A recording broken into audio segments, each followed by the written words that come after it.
แม่นธรรมดาเด้อนี่น้ำห้วยยั่งนี่เขาเอิ้นห้วยตะมองห้วยตะม่องบ่นี่5-4คนนี่กำลังไปเฮ็ดยั่งบ่โอ้ไปเที่ยวพุ่นไปเที่ยวจุดซุ่มเนาะไปเที่ยวพุ่นต่างอะไรพุ่น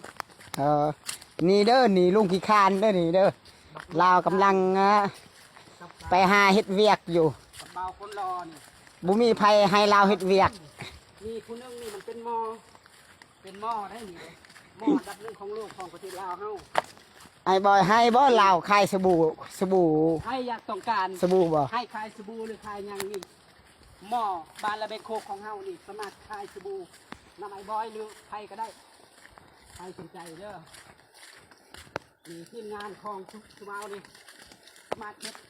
หมดทุกอย่างนี่ก็องค์ขี้คานเนี่ยลุงขี้คานเนี่ยนี่บักลุงขี้คานบ้านเฮาบ้านละเบงโคกก็มีองค์ขี้คาน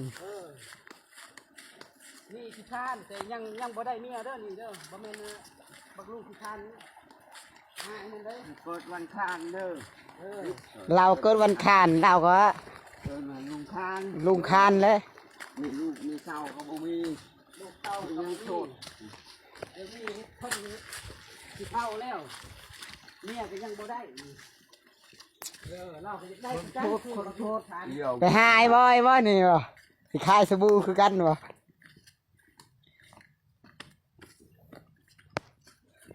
เด้อนะเฮ้ยเด้อไอ้น้อง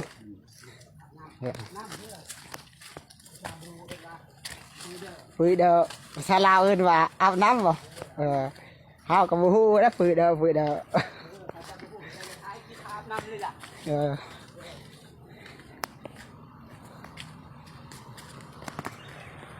นี่คือห้วยบ้านแล้วเด้อคักธรรมชาติเนาะ